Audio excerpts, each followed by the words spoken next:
So I'm here today speaking with Tarek Ketelsen, who is the SOBA coordinator.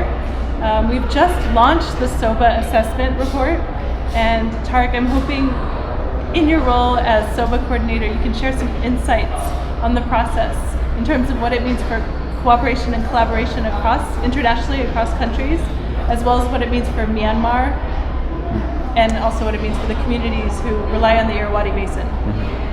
Well, I think it's great to have reached this point where we are launching the SOBA report, but I think the great value from the Myanmar perspective is that we focused on the SOBA process, not just the technical report at the end. And so that's made it a very inclusive process, and it's made it one where on the technical side we brought together really the best available science from Myanmar side, from Australian side, from international side.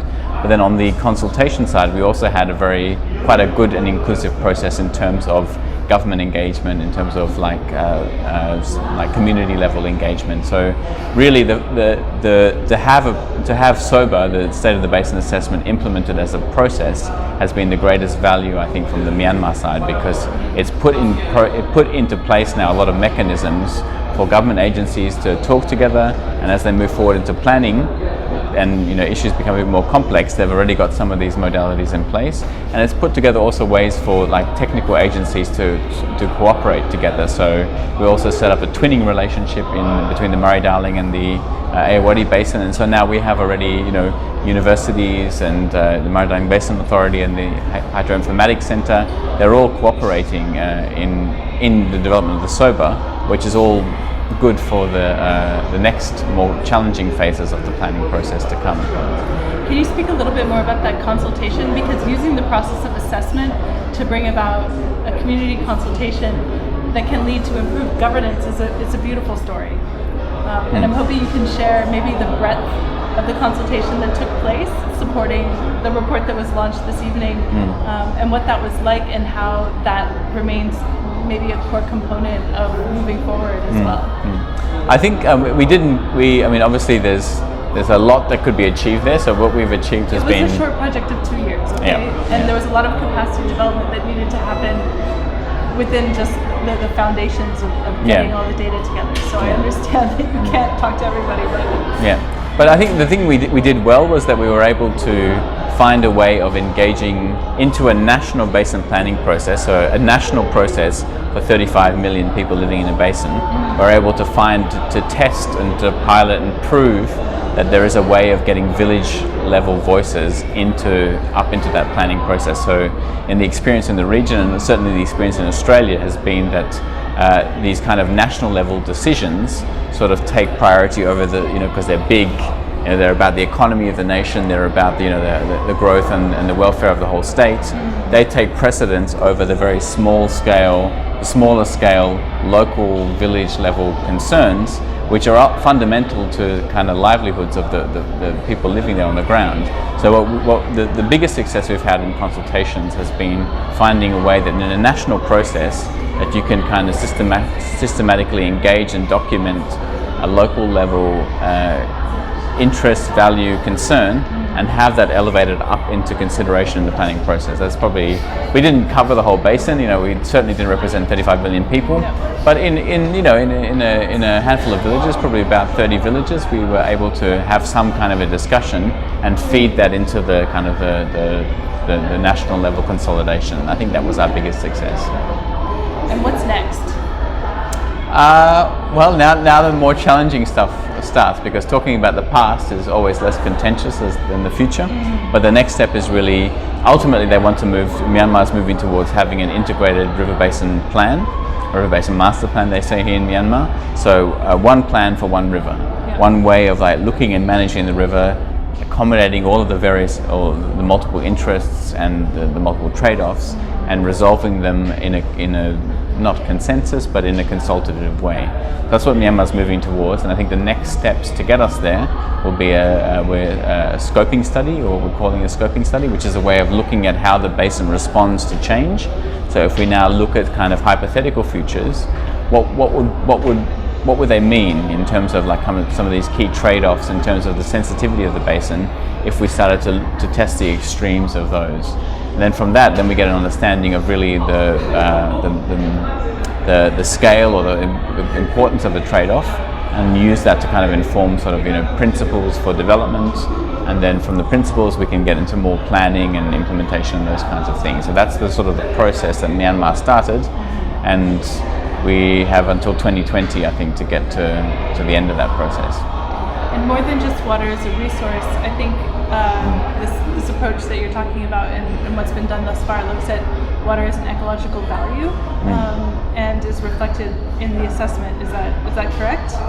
We have tried to. It's very Yes. difficult to quantify or to value the non-economic or the non-productive uses of water and of the river basin at all, the land as well. But we have tried to. So we introduced a term called the gross ecosystem product. Okay. It's not gross domestic product is sort of the national productivity from an economic point of view. Gross ecosystem product, we sort of used it to collate all the information about the economic value of ecosystem services, and it's something that I think we've done enough to show that it's worthwhile to continue, but we have to do a lot more to really build that up as a rigorous counterbalance or countermeasure to GDP as people move forward in planning. But that's a new approach.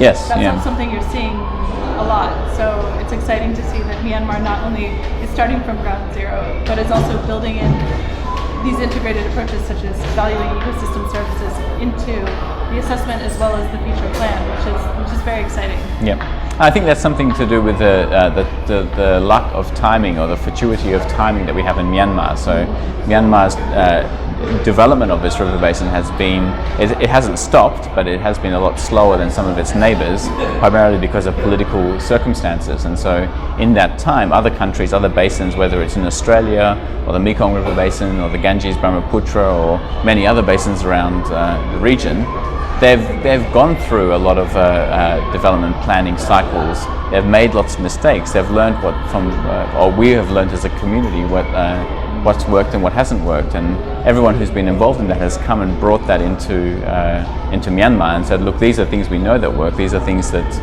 we know have had problems, and that's helping us inform the situation here. And Myanmar, to the credit of the government here, has been very receptive to learn from these experiences of other countries, and is taking on the good and trying to avoid the bad. Yes. I'm also thinking about the new legislation, the water law that's coming out imminently. I'm hoping that this legal infrastructure will also enable the process that you're speaking of, because it's great. You have a water law that's being developed with global best practices to make the most robust and hopefully, successful legal mechanism in place. And then at the same time, you have a whole planning effort and an assessment effort. Yeah. And can you say anything about how that works, how these work together? I guess that would be incredibly valuable, because otherwise they're seen as being in isolation, and that's not the case. Yeah, I think we would not be successful in the planning if the legal reform in the water space didn't move forward. So I think we're really lucky to have both going ahead. Yep. We have a situation in Myanmar, for example, with groundwater where there is no legal framework to manage groundwater use, which is common in quite a few places. Actually. Yeah, I'm sure. So it's not just Myanmar. Yeah. And I think with India, for example, we have a lot of over-exploitation issues just because there isn't anything to help to enforce a planning whatever a planning process comes up with. Groundwater is hard. You can't see it. It takes a lot more research to actually figure out how much there is, where it's recharged, like what's going on under there. Yeah. So it's just more complex. Yeah. But Myanmar is taking big steps to address groundwater, which is also very exciting. Yeah. And I think once the legal reform moves forward and we have the planning reform, and once we bring those two together, it'll be a really it'll set things off in the right direction. Is there anything else you'd like to talk about, speak about? I've never been asked that. I've never been given an open slate to discuss. I feel like people always have things that they're saying, well, it could be some additional work on water quality, or it could, they just have other sorts of little pieces that they think, if we're going to if we're going to take this to the level that we want to take this, I don't know, there's inclusionary principles that we should consider at this stage, or as we move, I don't know, anything, you know.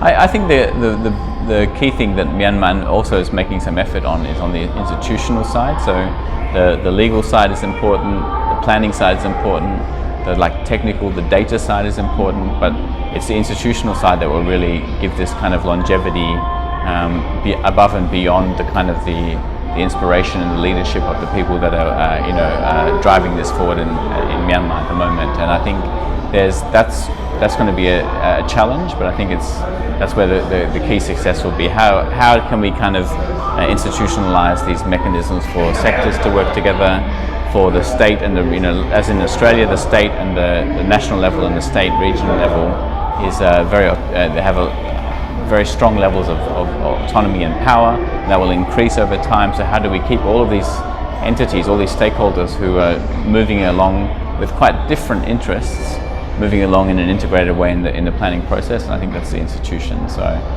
that's also one area I think that we'll have to keep moving forward Well, thank you so much.